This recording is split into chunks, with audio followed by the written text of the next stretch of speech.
সুপ্রিয় দর্শক আসসালামু আলাইকুম, welcome back to my channel Falgun Siyami food corner. কাছে কিংবা দূরে যে যেখান থেকে আমার এই ভিডিওটি দেখছেন সবাইকে জানাচ্ছি আন্তরিক শুভেচ্ছা ও ভালোবাসা। আশা করি সবাই ভালো আছেন এবং সুস্থ আছেন। আজকের রেসিপিতে আপনাদেরকে তৈরি করে দেখাবো ম্যাঙ্গো মিল্ক পুডিং। এই ম্যাঙ্গো মিল্ক পুডিংটা কিন্তু বাচ্চারা বড়রা খুবই পছন্দ করে। ম্যাঙ্গো দিয়ে কিন্তু আমরা নানা ধরনের ডেজার্ট তৈরি করে থাকি, তার মধ্যে ম্যাঙ্গো মিল্ক পুডিং কিন্তু খুবই একটা জনপ্রিয় ডেজার্ট। তো আশা করি আমার ভিডিওটি আপনাদের ভালো লাগবে।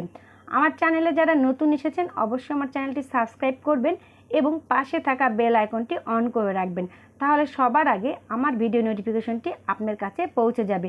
আর যারা ফেসবুক পেজ থেকে দেখবেন অবশ্যই আমার পেজটি ফলো করে আমার পাশেই থাকবেন। তো দর্শক, শুরু করে দিচ্ছি মূল রেসিপিটি।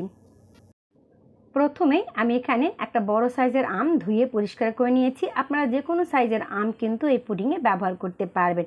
এবার এই আমটাকে খোসা ছাড়িয়ে আমি ছোটো ছোটো স্লাইস করে কেটে নিব এবং এই কাটা স্লাইসগুলো আমি ব্লেন্ডারের জারে দিয়ে সুন্দর করে পেস্ট করে একটা পিউরি বানিয়ে নিব। এবার এখানে আমি অ্যাড করে দিচ্ছি 1 কাপ পরিমাণ পানি। পানিটা আপনারা কমিয়ে বা বাড়িয়ে নিতে পারবেন। এবার চলে যাচ্ছি ব্লেন্ড করার জন্য।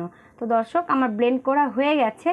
এবার আমি একটা স্টেনারে আমের পিউরিটাকে সুন্দরভাবে ছেঁকে নিব, কারণ অনেক সময় দেখা যায় আমের এই পিউরির মধ্যে দানা দানা অংশ থাকে, সেগুলো ভালোভাবে ছেঁকে নিলে পুডিংটা খুব স্মুথ হয় এবং খেতেও ভালো লাগে। এই ছাঁকা আমের পিউরিগুলোকে আমি এখন একটা ফ্রাই প্যানে নিয়ে নিব। আপনারা আমের পিউরিটা আরেকটু পানি মিশিয়ে পাতলা করে নিতে পারেন। তো দেখতেই পাচ্ছেন কেমন ঘনত্ব হয়েছে।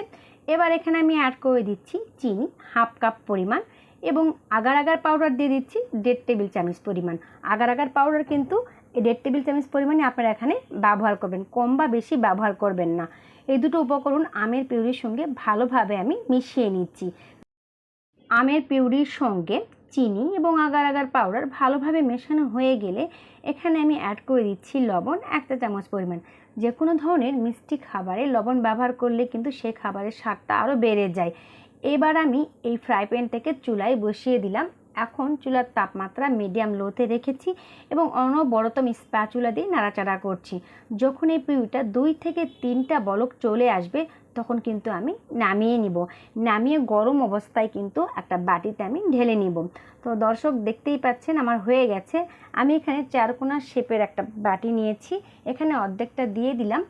আর একটা বাটি নেব আমি রাউন্ড শেপের, সেখানে আমি অর্ধেকটা দিয়ে দিব।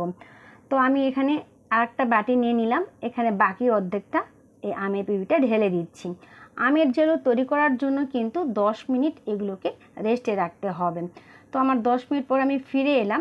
একটা ছুরির সাহায্যে আমি লম্বা টম্বা করে এরকম স্কোয়ার শেপ দিয়ে কেটে নিব, জেলোগুলো যেন দেখতে সুন্দর হয়। তো আমি এভাবে কেটে নিচ্ছি, আপনারা যে কোনোভাবে কিন্তু এটাকে কেটে নিতে পারেন। তো এবার আমি একটা স্প্যাচুলা দিয়ে উঠিয়ে দেখিয়ে দিচ্ছি কত সুন্দরভাবে এই জেলোগুলো তৈরি হয়েছে, একদম পারফেক্টভাবে তৈরি হয়ে গেছে।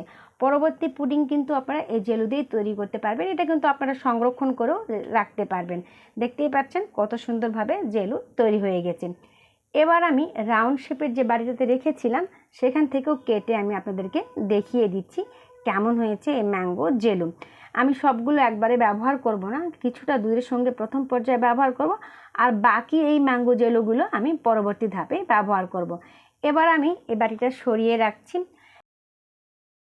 এখন পুডিং সেট করার জন্য আমি একটা বড় সাইজের বাটি নিয়ে নিয়েছি। আগে থেকে রেডি করা ম্যাঙ্গো জেলোগুলো এই বাটিতে আমি দিয়ে দিলাম। তারপর সুন্দর করে চারপাশে আমি ম্যাঙ্গো জেলোগুলোকে ছড়িয়ে দিব, যাতে করে চারপাশে সমপরিমাণভাবে থাকে। এখন এই বাটিটাকে একপাশে আমি রেখে দিচ্ছি। তারপর সরাসরি চলে যাব চুলায়। চুলায় একটা ফ্রাই প্যান বসিয়ে দিয়েছি এবং তাতে দিয়ে দিচ্ছি 1/2 লিটার পরিমাণ দুধ। দুধটা আমি আগে থেকেই জাল করে রেখেছিলাম। এবার অ্যাড করে দিলাম চিনি 1/2 কাপ পরিমাণ। চিনিটা আপনারা পছন্দ অনুযায়ী এখানে ব্যবহার করবেন। এবার দিয়ে দিচ্ছি আগার আগার পাউডার 1.5 টেবিল চামচ পরিমাণ। আগার আগার পাউডার দেওয়া হয়ে গেলে এখানে আমি অ্যাড করে দিচ্ছি ভ্যানিলা এসেন্স 4 থেকে 5 ফোঁটা। আপনারা কিন্তু এখানে ম্যাঙ্গো এসেন্সটা ব্যবহার করতে পারবেন। এবারে সব উপকরণগুলো দুধের সঙ্গে ভালোভাবে আমি মিশিয়ে নিচ্ছি। চুলার তাপমাত্রা মিডিয়াম হাই রেখে আমি অনবরতই নাড়াচাড়া করছি, যাতে করে দুধটা নিজে থেকে লেগে বা পুড়ে না আসে। সামান্যতম লেগে আসলে বা পুড়ে আসলে কিন্তু এই সুন্দর পুডিংটা আর খেতে ভালো লাগবে না। এবার আমি চুলা থেকে নামিয়ে নিব। বলক করা শেষ, 3 থেকে 4টা বলক উঠলেই কিন্তু আপনার এই দুধটা রেডি হয়ে যাবে। আগে থেকে ম্যাঙ্গো জেলগুলো দেওয়া এই বাটিটাতে আমি এই গরম দুধটা ঢেলে দিচ্ছি। একবারে সব দুধগুলো আমি এখানে দিয়ে দিব। এখন একটা স্প্যাচুলা দিয়ে আমি ভালোভাবে চারপাশ থেকে নাড়াচাড়া করে মিশিয়ে নিচ্ছি এই ম্যাঙ্গো জেলুগুলো। আর বাকি জেলুটা আমি এখন উপর দিয়ে ছড়িয়ে দিচ্ছি, যাতে পরবর্তী করে খেতে ভালো লাগে এবং দেখতেও সুন্দর লাগে। বেশি পরিমাণে জেলু ব্যবহার করলে কিন্তু পুডিংটা দেখতে ভালো লাগে এবং খেতেও ভালো লাগে। এবার আমার সবগুলো ম্যাঙ্গো জেলু দেওয়া শেষ। আমি এখন এটাকে একটা ঢাকনা দিয়ে ঢেকে রেস্টে রেখে দিব 2 ঘন্টার জন্য। পুডিংটাকে আমি প্রথমে 1 ঘন্টা রেখে দিব রুম টেম্পারেচারের নর্মাল তাপমাত্রায় এবং তারপরের 1 ঘন্টা রেখে দিব ফ্রিজের নর্মাল তাপমাত্রায়। 2 ঘন্টা পর ফিরে আসলাম। দর্শক দেখুন কত সুন্দরভাবে পুডিংটা আমার সেট হয়ে গেছে।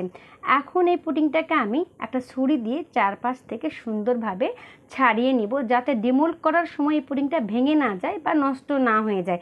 এভাবে কিন্তু আপনারা পুডিংটা ঢালার আগে সুন্দরভাবে ছাড়িয়ে নেবেন। একটা প্লেট দিয়ে দিচ্ছি। এবার আমি এই পুডিংটা এই প্লেটের উপরে ঢেলে নিব।